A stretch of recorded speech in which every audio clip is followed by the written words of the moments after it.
Yes, now let us start the media Q&A. Kiran garu sir hi sir. Hi అండి. Many happy returns of the day. Thank you so much sir. Thank you sir. కా దగ్గర నుంచి ప్రతి సినిమాకి మెట్టు పేర్చుకుంటా పెరుగుతున్నారు. Very happy for you. Thank you Nishant sir. Thank you sir. Chennai love story అంటే అంతా బాగా జరుగుతుంది మీ కెరీర్లో, బట్ లాస్ట్ మినిట్కి వచ్చేటప్పుడుగా సోలో రిలీజ్ అనేది రావట్లే. ఒక్కటి ఎందుకో అదృష్టం కలిసి రావట్లేదు.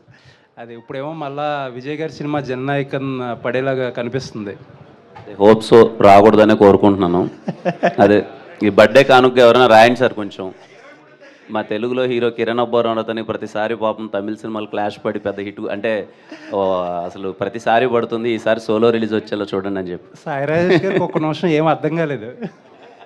ఇలా కూడా మాట్లాడచ్చా మైక్లో అనుకుంటున్నారు. సరే ఏంటి అంటే ఇప్పుడు ఒకవేళ క్లాష్ పడాల్సి వస్తే ఏంటి పరిస్థితి? చాలామంది డేట్ మార్చుకుంటారనో ఒక వారం వెనక్కి వెళ్తారనో రకరకాలుగా స్పెక్యులేషన్స్ చేస్తున్నారు. అసలు ఏంటి? లేదు sir, we're very confident on product. ఏదో సరదాగా అనడం కానీ ఒకవేళ సినిమా వచ్చినప్పటికీ Chennai love story as a team we're very confident sir. We're coming on the same date. దాంట్లో అయితే లేదు. బట్ ఏంటంటే ఐ హోప్ అండ్ నాకు ఇంకా నమ్మకం ఏంటంటే sir, at the end of the day audience అంతా కంటెంట్ చూసి దేనికి వెళ్ళాలి అని. బట్ చెన్నై లవ్ స్టోరీ ఇప్పటిదాకా మేము ఊహించిన దానికన్నా మంచి అప్రిషియేషన్ వస్తుంది. ఆడియన్స్ దగ్గర నుంచి యాంటిసిపేషన్ ఉంది.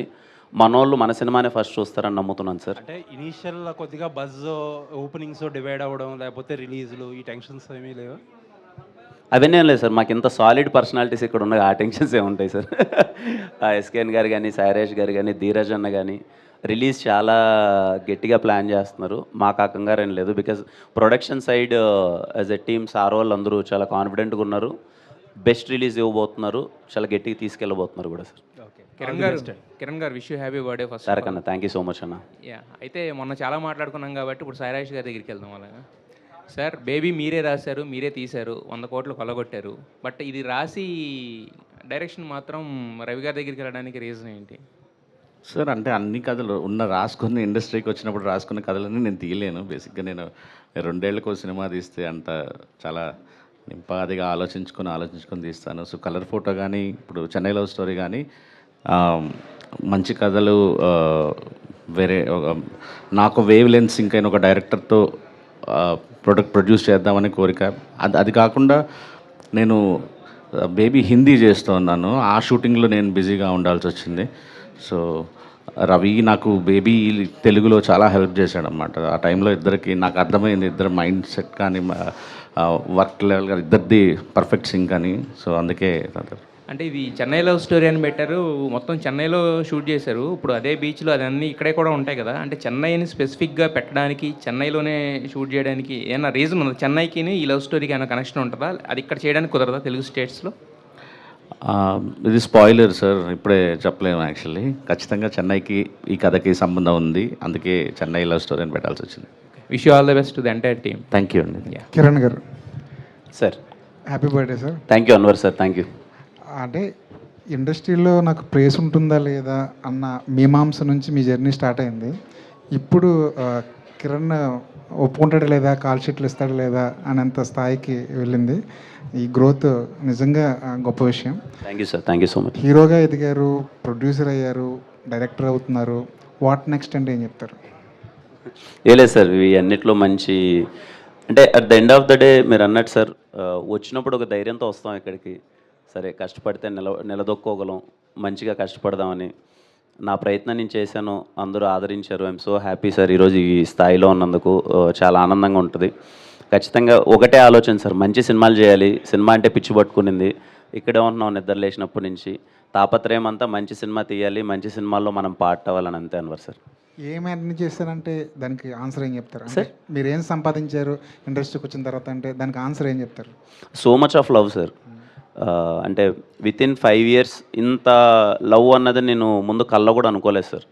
ఈవెన్ నా ఫస్ట్ 2 సినిమాలు అయిపోయినప్పటికీ 5 yearsలో ఇంత అప్రిషియేషన్ వస్తుందా అంటే తిట్టారు, పొగిడారు, కొట్టారు, తన్నారు, అన్నీ అయ్యాయి. బట్ అదే అంటున్నాను sir, at the end of the day ఏదైనా కిరణ్ అబ్బవరం అనే పేరు గురించి సంబోధించడం, మాట్లాడడం, ఎక్కడో చోట డిస్కషన్ జరగడం అన్నది అదృష్టం అని భావిస్తాను సార్. ఇప్పుడు ఇంత మంచి లవ్ అప్రిషియేషన్ అందరి దగ్గర నుంచి రావడం అన్నదే యాజ్ ఆఫ్ నౌ అదే సాధించాననే ఫీలింగ్ సార్. ఎస్కేఎన్ గారు ఎందుకో చెన్నై లవ్ స్టోరీ నుంచి మంచి పాటలు వచ్చాయి, టీజర్ బాగుంది, గ్లిమ్స్ బాగుంది. ఎక్కడో ఎస్కేఎన్ మార్క్ స్పీచ్ మిస్ అయిందేమో అనిపిస్తుంది. అంటే ఇంకా మొదలు పెట్టలేదు కదండి. తిరుపతిలో మాట్లాడాం, విజయవాడలో మాట్లాడాం, హైదరాబాద్లో మాట్లాడడం చివరిలో పెట్టుకున్నాం కాబట్టి అంటే స్క్రిప్ట్ ప్రిపేర్ చేసి ఉంచారా? అది ఫ్లోలో వచ్చేస్తుంది. సినిమా ఇచ్చే కాంపిటీషన్ నుంచి ఆ స్పీచ్ వచ్చేస్తుంది, మీకు డెలివరీ చేస్తుంది. ప్రతిసారి ఈ సినిమాని బేబీతో పోలుస్తున్నారు కదా, అది ఏమైనా ప్రెజర్ ఏమైనా ఫీల్ అవుతుంటారా? అంటే మీరే ఇది బేబీ కన్నా గొప్పది, ఇది బేబీ కన్నా గొప్ప సినిమా అని. అంటే బేబీ వచ్చే ముందు దాని పొటెన్షియాలిటీ అంటే ఎవరికి తెలియదు, కానీ వచ్చిన తర్వాత బేబీ ఏంటో నిరూపించుకుంది.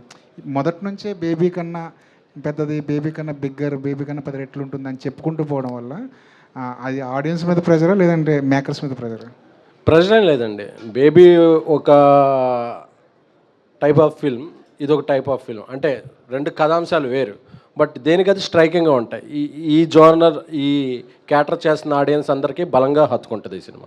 ఆ కాన్ఫిడెన్స్ అయితే చాలా గట్టిగా ఉంది. రవి గారు, ఈ సినిమా గురించి ఎవరు చెప్పినా సరే కాన్వర్జేషన్స్ అదిరిపోతాయండి అంటున్నారు. అసలు ఏం మ్యాజిక్ చేశారండి ఆ కాన్వర్జేషన్స్ అన్న దాంట్లో? ఎందుకంటే డ్రామా చూసి స్క్రీన్ మీద చాలా రోజులైంది, అది కూడా ఒక లవ్ స్టోరీలో ఒక డ్రామా చూసి చాలా రోజులైంది. ఒక డ్రామా బాగా ఎలివేట్ అవ్వాలంటే ఖచ్చితంగా కాన్వర్జేషన్స్ అన్నది చాలా ఇంపార్టెంట్. ప్రతిసారి ఇంత గొప్పగా ఏం చెప్తున్నారు, దాన్ని మీరు అచీవ్ చేయడానికి ఏం చేశారు, దాని వెనకాల ఉన్న మ్యాజిక్ ఏంటి? టైం తీసుకున్నాను సార్, అంతే. అచీవ్ చేయడానికి ఒక ప్రొడ్యూసర్స్ టైం ఇచ్చారు స్క్రిప్ట్కి, దానివల్లే వచ్చింది. అండ్ స్టీవెన్ అండ్ నివి క్యారెక్టర్స్ మేము ఇవ్వలేదండి, ఆయన తీసుకున్నాడు టైం. ప్రొడ్యూసర్ టైం ఇవ్వలేదు. అదే పొంది తీసుకుంటా అంటే ఒప్పుకున్నారు. అండ్ స్టీవెన్ అండ్ నివి క్యారెక్టర్స్ మైండ్లోకి ఎక్కిన తర్వాత ఆటోమేటిక్గా కాన్వర్జేషన్స్ అలా వస్తాయి సార్. సో అంత స్ట్రాంగ్ క్యారెక్టర్స్ నేను ఇప్పటివరకు ఎప్పుడు చెప్పలేదు. స్టీవెన్ శంకర్ రేపు ఉదయం మీరు స్క్రీన్ మీద ఏదైతే చూస్తారో that is all my love towards Rajesh గారు. ఎందుకంటే నేనే ఆయన ఒకసారి అడిగా ఈ క్యారెక్టర్కి స్టీవెన్ శంకర్ అనే పేరు పెడదాం సార్ అని చెప్పి. స్టీవెన్ శంకర్ నేను రాజేష్ గారిని చూసిన ఏదైతే కోణం ఉందో అది నేను చాలా వరకు స్టీవెన్ శంకర్లో ప్రజెంట్ చేయడానికి ట్రై చేశాను. ఆయన అలక, ఆయన కోపం, ఆయన ప్రేమ అన్నీ అందులో ప్రొజెక్ట్ చేయడానికి ట్రై చేశా. ఆయనకి ఫస్ట్ కాపీ చూస్తున్నప్పుడు అది అర్థమైందని అనుకున్నాను. ఇప్పటివరకు ఆయనకు కూడా చెప్పలేదు నేను.